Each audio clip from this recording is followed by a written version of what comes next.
কাচের জিনিসপত্র কিন্তু শুধুমাত্র কোনো গেস্ট আসলেই বের করা হয়। 1 ঘন্টা পরে খেয়াল করলাম ডিপটা ঠিক মতো ঠান্ডা হচ্ছে, কিন্তু নর্মালটা একদমই ঠান্ডা হচ্ছে না। আর তাই ভাবলাম বিরিয়ানি রান্না করা যায়। আসসালামু আলাইকুম everyone, this is Rumi and welcome to Rumi lifestyle. আজকে কিন্তু আমি অনেক দেরি করে ঘুম থেকে উঠেছি। মুস্কানকে তাড়াতাড়ি নাস্তা খাইয়ে কিন্তু রান্না বান্নার কাজটা শুরু করে দিয়েছি।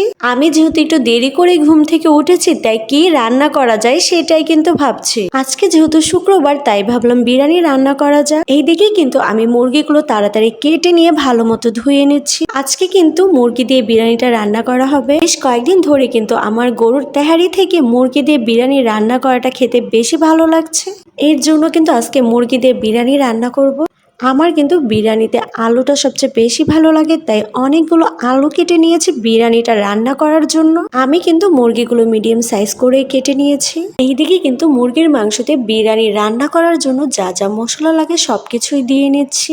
আজকে যেহেতু একটু দেরি হয়ে গিয়েছে রান্না বান্নাটা করতে, তাই আর বাদাম বাটা দিলাম না। আজকে কিন্তু আমি বিরিয়ানিটা খুব সিম্পল ভাবেই রান্না করব। মুরগির মাংসতে সব মশলা পাতি দিয়ে দেওয়ার পরে কিন্তু ভালো মতো মেখে নিয়ে 20 মিনিট রেখে দিব। এইদিকে কিন্তু মুরগির মাংসটা প্রায় হয়ে গিয়েছে, আর কি সুন্দর একটা কালার আসছে। কিছু কিছু বাঙালি মা আছে কিন্তু এতগুলো কাচের জিনিস কিনে ওয়াল শোকেজে সাজিয়ে রাখে লোক দেখানোর জন্য। এই কাচের জিনিসপত্র কিন্তু শুধুমাত্র কোনো গেস্ট আসলেই বের করা হয়। এই কাচের জিনিসগুলো কিন্তু ছোট থেকে দেখতে দেখতে বড় হয়ে গেলাম। আজ পর্যন্ত কোনোদিনও এই কাচের প্লেটগুলোতে কিন্তু খাবার খাওয়া হয়নি। আজকে কিন্তু একটু রাগারাগি করে এই কাচের জিনিসপত্রগুলো বের করছি।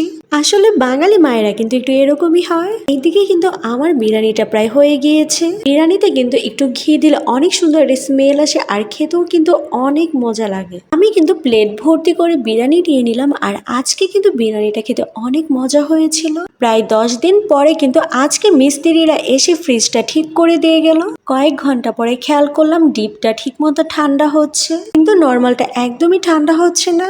আজকাল টাকা দিলেও কিন্তু মিস্ত্রিরা ঠিক মতো কাজ করে দিয়ে যায়। ফ্রিজটা নষ্ট হওয়ার পরে কিন্তু ঠিক মতো বাজারে এনে রাখতে পারছি না, সবকিছু এই গরমে পচে যাচ্ছে। এই গরমে ঠিক মতো ঠান্ডা পানিও খেতে পারছি না, কি যে একটা অবস্থা। মুস্কানের মাটির হাড়ি পাতিলে খেলাধুলা দেখে কিন্তু আমার ছোটবেলার কথা মনে পড়ে গিয়েছে। বেশ কয়েকদিন ধরে কিন্তু মুস্কানের এক্সাম চলছে। মুস্কানের এক্সামের কারণে কিন্তু ঠিক মতো ভিডিও আপলোড করতে পারছি না। কোশ্চেন পেপার বের করে মুস্কানকে জিজ্ঞেস করছি আজকে এক্সামটা কেমন হয়েছে, আর জিজ্ঞেস করেছিলাম কোনটা খাতায় লিখতে পেরেছো, কোনটা লিখতে পারোনি। মুস্কান নাকি ঠিক মতো সবগুলোরই আনসার করে দিয়ে এসেছে।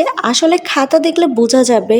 আমার এই ভিডিওটা যারা দেখবেন সবাই কিন্তু আমার মেয়ের জন্য দোয়া করবেন। আসলে একটা সময় কিন্তু আমার মেয়েটা সারা বছরই অসুস্থ থাকতো, আল্লাহর রহমতে এখন অনেকটাই সুস্থ থাকে। সবাই ওর জন্য দোয়া করবেন। আজকে কিন্তু ভিডিওটা এই পর্যন্তই শেষ। Thanks for watching. আল্লাহ হাফেজ, বাই বাই।